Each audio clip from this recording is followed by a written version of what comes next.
नमस्कार, लेखणी शस्त्र न्यूजमध्ये आपण सर्वांचे स्वागत आहे। सादर आहे ब्रेकिंग न्यूज। निवेदन याविषयी आहे की 5/8/2025 या दिवशी रात्री 11 वाजता आपल्या ग्रामीण रुग्णालयामध्ये तिथे महिला डॉक्टर ड्युटीवर असताना आणि कर्मचारी त्यांच्याबरोबर महिलाच असताना एक संबंधित माणूस म्हणजे त्याचे आम्हाला अशी शंका आहे की तो माणूस शिवसेनेचाच असला पाहिजे, शिवसेनेचाच आहे आणि त्या माणसाने रात्री येऊन तिथे त्या खुर्चीवर तिथे बसलेले आहे त्याचं फुटेज, तेही फुटेज आम्ही आपल्या याच्यासमोर याच्याबरोबर जोडलेला आहे।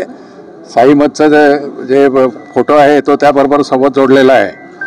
तर महिला कर्मचाऱ्यांच्या याच्यावरती त्याच्या अंगाला नको त्या ठिकाणी स्पर्श करणे, महिला डॉक्टरच्याही खांद्यावरती हात ठेवणे, अशा पद्धतीने महिलांशी असभ्य वर्तन या व्यक्तीने केलेलं आहे।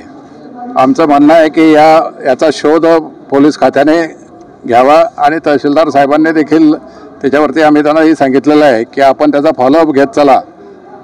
असं जर झालं तर महिला कर्मचारी कुठलंही काम करणार नाही, त्या सुरक्षितता त्यांना वाटत नाही। महिला डॉक्टरच्या अंगावरती तो खांद्यावरती हात ठेवतो आहे आणि त्या नर्सलाही नको त्या ठिकाणी तिथे स्पर्श करतो आहे। तर अशा या व्यक्तीचा शोध घेऊन त्यांना योग्य ती शिक्षा झालीच पाहिजे। ती जर झाली नाही तर आम्ही 8 दिवसामध्ये वाट पाहू आणि तसं जर झालं नाही तर याच्यापेक्षा तीव्र आंदोलन याच्यामध्ये छेडलं जाईल, असं आम्ही राष्ट्रवादी शरदचंद्र पवार या पक्षातर्फे निवेदन साहेबांना दिलेलं आहे। ते तहसीलदार साहेबांनाही दिलेलं आहे, आता PI साहेबांनाही ते दिलेलं आहे। तर हॉस्पिटलच्या याच्यामध्ये डॉक्टरांच्या याच्यामध्ये त्यांना पण एक प्रत दिलेली आहे।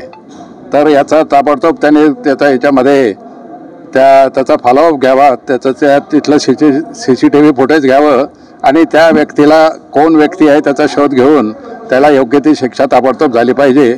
नाहीतर तिथल्या कर्मचाऱ्यांना नोकरी करणं कठीण होईल आणि महिला कर्मचाऱ्यांच्या बाबतीत जर असं घडत असेल तर ते अतिशय दुर्दैवाची गोष्ट आहे। त्यासाठी ताबडतोब या व्यक्तीला कठोर शिक्षा व्हावी असं आमच्या पक्षातर्फे आम्ही साहेबांनाही विनंती केलेली आहे आणि निवेदनामध्ये आम्ही तेच म्हटलेलं आहे।